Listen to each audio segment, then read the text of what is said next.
근데 이 제명인의 마을이 지난번에 1차 그 예비 경선 직후에 7월 23일 날 밤에 전격적으로 한민수 후보도 강퇴를 했어요. 아, 저 그 얘기 본 것 같아요. 예. 그래서 참 2024년 3월 이후에 활동이 전무하다 음. 이런 이유를 댔는데 이로써 팀 정청래 전원이 지금 강퇴를 했다라는. 그 제명인의 예. 마을에서 최민희 의원을 강퇴시킬 때 이들도 이제 투표를 하잖아요. 그때 그 투표율이 93%가 넘었더라고요.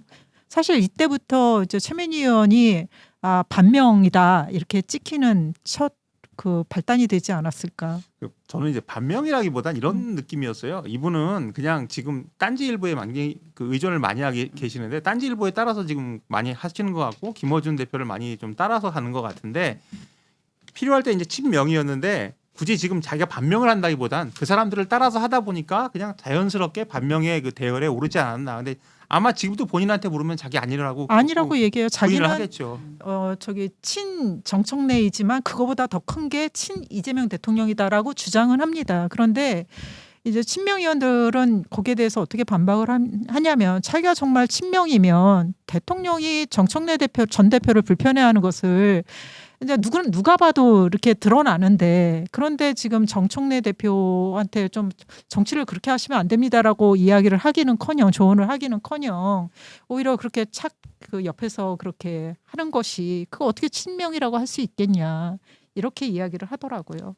지금 그 박 기자께서 말씀하셨지만 이게 정청래 대표에 대한 이 애정 이게 무한 애정이라고 생각이 되는데 요즘 같아서는 혹시 이번 선거를 거치면서 두 사람의 관계가 한층 견고해진 건지 아니면 전부터 좀 두터운 교류가 있었습니까? 본인 말로는 노사모 활동을 같이 했었고, 그리고 뭐 이제 어느 방송에서 이야기를 했더라고요. 정청래 전 대표하고 자기가 20년 동안 같이 일을 했다.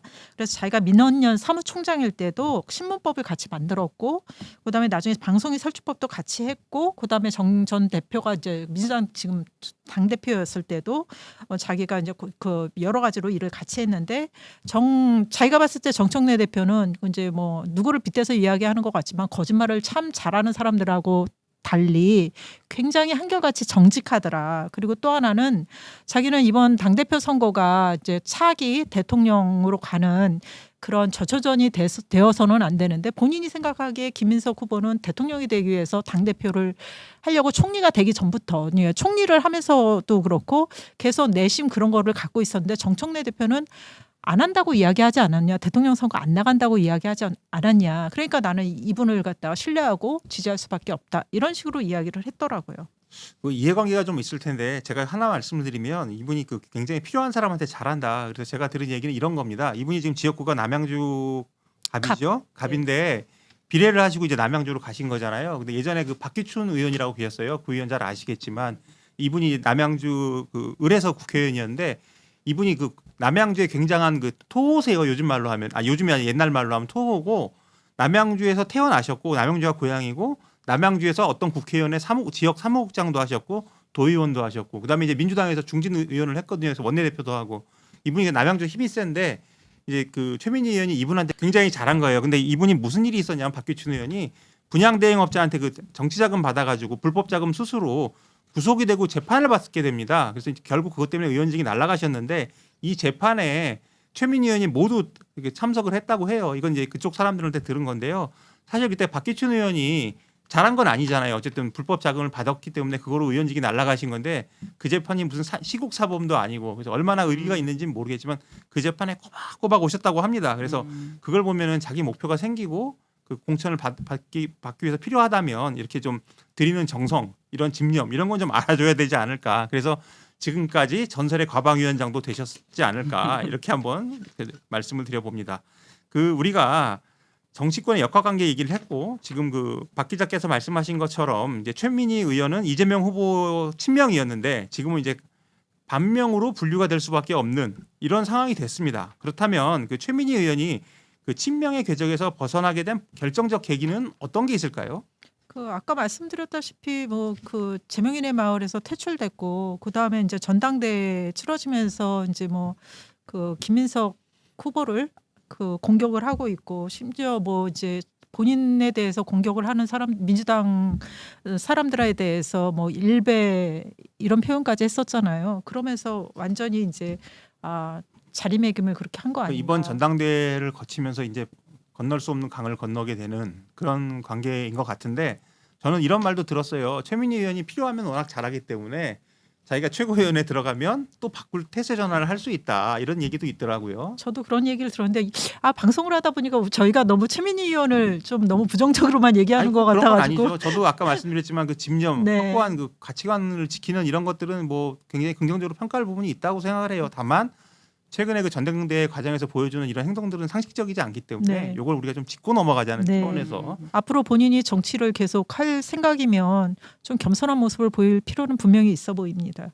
근데 이게 최민희 의원 그 관통하는 지금 최민희 의원의 행보를 보면 이게 권력에 예민하다. 뭐 다 예민하죠 정치인들은. 정치인들이 다 그렇죠. 다 예민하죠. 근데 유난히 지금 민주당 정치 상황이 지금 보면 당원 중심 정당으로 갈 거냐, 대통령 중심으로 해서 이 어떤 당정청 일체의 정당으로 갈 거냐. 이거는 뭐 그 어떤 이를테면 옛날로 치면 귀족정 형태를 계속 유지할 거냐. 이런 아주 그 변곡점에 와 있는 것 같아요. 이런 상황에서 지금 그 정청래 후보를 중심으로 해서 내거는 구호들이 보면 1인 1표제로 시작해서 당원 중심 정당으로 가려고 하는 그런 그 아주 그 이 당 저변에 물밑에서 일어나고 있는 그 개편 작업에 따라서 아주 충실하게 움직이는 행보가 아닌가. 그래서 이거는 어떤 친분 관계를 떠나서 이게 그 정치인의 행보가 이해가 안 되면 내부에 엄청난 정치 투쟁이 일어난다고 생각하면 된다. 이게 이제 그 모 인사가 한 말인데 저는 그 말이 맞다고 생각해요. 그래서 좀 이해 안 되는 행보라든가 아니 이 사람은 친명이라 그랬는데 뭐 친청으로 됐다. 근데 본인은 친청이 아니라 친청 대 친석으로 이번 전대는 가야 된다고 하고 친명 반명의 구도에서 반명이 이게 사실은 착시 현상이 있다. 친문에 대한 문제 때문에. 왜냐하면 이제 친문에 이낙연계가 끼어 있었기 때문에 그때 이낙연계를 빼고 친이해찬계라는 비공식 계파가 있었다. 그러니까 되게 복잡하게 얘기하지만 이게 한마디로 보면 이게 당원 중심 정당으로 갈 거냐 이번 전대를 거치고 그게 아니라 그냥 당정청 대통령 중심의 기존의 어떤 집권 여당 체제로 그대로 갈 것이냐. 이 분기점에 있는 상황에서 나름대로 최민희 후보가 어느 쪽으로 가야 되겠다고 결정을 한 것 같아요. 아니 아까 이제 이분이 이제 친명이었다라는 것을 극명하게 보여주는 또 그 일화가 있는데 2024년도에 이재명 대표가 공직선거법 1심에서 징역 1년에 집행유예 2년을 선고받은 게 2004년이었는데요. 그때 언론에서 무슨 이제 그 당시에 이제 비명계의 움직임에 되게 관심을 쏟는 그런 기사들을 쏟아냈거든요. 그러니까 최 의원이 그때 어떻게 했냐면 장애 집회에서 만난 유튜버한테 비명계를 겨냥을 해서 한 말인데 움직이면 죽인다. 이런 표현까지 했었거든요. 나중에 물론 사과를 했습니다. 자기 말이 좀 과하다고. 이렇게까지 이제 그 이재명 대통령을 뭐 비호하고 이재명 당대표를 비호하고 막 이랬던 사람인데 지금은 좀 태도가 많이 이제 또 이제 전 당대표인 정청래 대표한테 이러니까 그러니까 바뀌었다라고 볼 수밖에 없는 거 아닌가. 저는 뭐 제가 정청래 대표를 옹호하거나 비판하는 게 아니고 정청래 대표는 하다 보니까 이렇게 된 것 같아요. 본인은 친명이라고 얘기를 하고 싶은데 대통령이 나는 김민석을 민다 이렇게 딱 찍어버리니까 본인은 친명이라고 하면서 자꾸 밀려나는 느낌이 드니까 중간중간 말이 이제 엇나가고 하면서 여기까지 온 것 같고. 친명이라고 할 수가 없죠. 왜냐하면 대통령이 주장하는 거를 갖다 자기가 바로 반박해서 페북이나 이런 데 그러니까 올리는데. 이제 그 과정이 점점 밀려나는 과정에서 그렇게 됐고 지금 이제 누가 봐도 제가 전에 말씀드렸잖아요. 그 정권은 짧다 이 말은 영원히 넘어설 수 없는 그렇죠. 말이기 때문에 이미 이제 반명이 됐는데 그렇게 좀 밀려가는 과정에서 된 것 같고 최민희 후보도 아마 그런 과정을 거치지 않았을까 이런 생각을 해보는데요. 아까 잠깐 구 의원님 말씀을 하셨지만 그 최민희 의원이 그 이해찬계라고 말씀을 했잖아요. 근데 혹시 최민희 의원하고 이해찬 전 총리 뭐 인연이 좀 이어진 게 있나요? 아주 깊은 인연이 있죠. 이해찬 전 총리가 민통년 정책실장 시절에 말지 기자였었어요. 그러니까 그 87년 6월 항쟁 전후로 했었을 때 제야 시민사회단체들이 얼마나 끈끈했습니까? 그 서로 가족 같았죠. 그러니까 아까 이해가 좀 됩니다. 그러니까 유시민 이 항소 이유서 나중에 이제 조선일보인가 월간조선이 전문을 쓰긴 했지만 사실은 말지가 그 끝에 그 항소이유서 아주 유명한 구절 마지막 부분을 제일 먼저 실었던 게 말지예요. 그런 오랜 인연 오랜 인연이 있죠. 그러니까 있는 거군요. 이해찬 총리, 그러니까 제야풀이 서로 좁았기 때문에 서로 분야를 초월해서 소통할 수밖에 없었고 결과적으로 87년 민주정치국민운동본부 6월 항쟁 때 한우산 아래 다 있었어요. 그때 이해찬 총리는 아주 지도자 역할을 했었고 최민희 의원은 집행위원이었죠.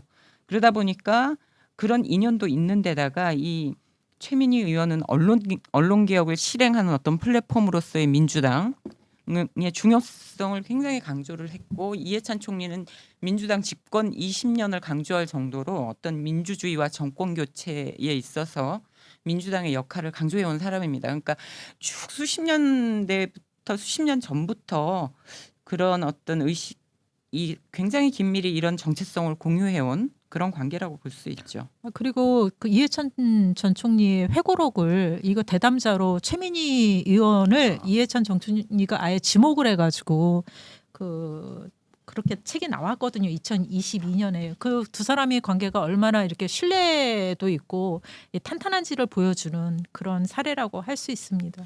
이건 두 분이 말씀해 주셨으니까 이거 제 개인 견해인데요. 이해찬 총리가 과연 이 광경을 보면 무슨 말을 했을까 저는 그 생각을 좀 해봤거든요. 근데 제가 아는 이해찬 총리는 제가 개인적으로 아는 건 아닙니다만 굉장한 친명이셨고 후원자였기 때문에 아마 이 과정에서 여기까지 나가지 말라고 얘기하지 않았을까 하는 게 제 개인적인 생각입니다. 저는 문득 이해찬 전 총리가 또 이제 사람 보는 눈이 있으실 텐데 분명히 최민희 의원도 뭔가 장점이 있으니까 그럴 텐데 오랜 동지가 맞고 다 그런데 다만 지금 뭐 예를 들어서 대통령을 밀어야 될 때다 내지는 뭐 대통령이 잘못하더라도 여기는 너무 나간 거다 이렇게 좀 선을 긋지 않았을까 하는 이게 제 추정이에요. 사실은 제가 요런 얘기를 들었는데 그때는 기사를 쓰진 않았는데 작년에 그 정태춘 박은옥 님의 공연이 있었어요. 근데 그 공연에 그 이해찬 전 총리 사모님하고 그 김혜경 여사하고 두 분이 와서 같이 관람을 하셨다고 얘기를 들었어요. 그래서 그게 굉장히 화제가 됐어. 저희끼리는 화제가 됐었는데 그만큼 이게 부부간에도 좀 관계가 있고 굉장히 친한 사이가 아닌가. 그래서 제 생각에는 이해찬 총리가 비판은 좋대 너무 나가지 마라. 예를 들어서 과연 그랬다면 그 유시민 전 의원이 뭐 참혹한 뭐 실패를 맛본다 내지는 뭐 어물전 뭐 썩은 내 이런 표현을 썼을까 뭐 이런 생각을 좀 잠시 해봤습니다. 지금 최민희 의원 얘기를 했는데요. 최민희 의원이 지금 1위를 달리고 있고 수석 최고위원은 아니더라도 최고위원이 되는 것은 매우 유력해 보입니다. 그래서 상상을 좀 곁들여서 미래를 그려본다면 어떤 최고위원이 될지 우선 정청래 당대표가 됐을 때 최민희 최고위원의 모습은 어떻게 됐을까요? 저는 뭐 구분 지을 것 없이요. 그러니까 정청래 당대표일 땐 당연히 이렇게 합을 맞춰서 잘할 거 뭐 열심히 할 거라고 근데 아주 더 공격적이 되겠죠. 두 분이 같이 한다면 김민석 당대표일 때 아까 사실 진행자께서 말씀을 하셨는데 사실 민주당 의원들이 최민희 의원하고 정말 친한 분이 별로 없는 것 같아요. 저도 좀 찾으려고 했거든요. 찾아서 좀 이야기를 더 들어보려고 했는데 찾지 못하고 이제 그 사이가 좀 안 좋고 심지어 좀 다퉜다 이런 분들은 많더라고요. 신기한 게 이제 네. 국회를 출입하다 보면 그런 분들이 좀 있거든요. 네. 자기들끼리 서로 싫어해요. 네. 그런데 물론 최민희 의원한테 이제 안 좋은 감정을 가진 분들이기 때문에 그렇게 이야기를 하겠지만 최민희 의원 같은 경우는 만약에 김민석 전 총리가 당대표가 되면 태세 전환을 할 것이다. 김민석 당대표한테 굉장히 잘할 것이다. 그리고 칭송을 할 것이다. 이렇게 좀 이야기를 하는데 이거는 뭐 좋은 얘기는 아닙니다. 어찌됐든 그렇게 예상들을 민주당 의원들은 하고 있다. 왜냐하면 공천을 받아야 되니까요. 네. 그러니까 이번에 수석 최고위원이 당원 당규에도 물론 없지만 두 번째로는 이게 뭐 이번 대표가 되시는 분은 절대 물러날 일이 없잖아요. 공천권 때문에. 그러니까 더더군다나 예년에 비해서도 더더군다나 수석의 역할이 없기 때문에 아마 누가 대표가 되든 간에 협조를 하지 않을까. 저는 궁금한 네. 게 그 역으로 김민석 전 총리가 당대표가 되면 최민희 최고위원회는 당연히 들어갈 거니까 그 관계를 어떻게 설정을 하고 이어갈까도 좀 궁금해지네요. 지금 통합 얘기를 하기 시작하지 않았습니까? 이기는 사람들이 또 네. 많이 하는 말이에요. 예, 하고 있어서 이건 뭐 여러 가지 해석할 수 있겠죠. 대세가 기울었다고 생각하고 여유 있는 어떤 전략으로 이제 그 좀 가는 걸로도 할 수가 있을 텐데 내부에서 나오는 얘기 들어보면 이 김민석 후보가 당대표가 되면 아무리 지도부여도 그때 총선 당시의 어떤 노선이라든가 원칙에 맞지 않으면 지도부여도 과감히 컷오프? 뭐 좀 그런 얘기들도 좀 뭐 있다고 하니 그거는 뭐 또 그때 가보면 알 수 있지 않을까요? 자 이제 우리가 그 지금까지 최민희 의원 얘기를 했는데 최민희 의원의 그 당락은 17일 날 이제 우리가 보면 알게 될 것 같습니다.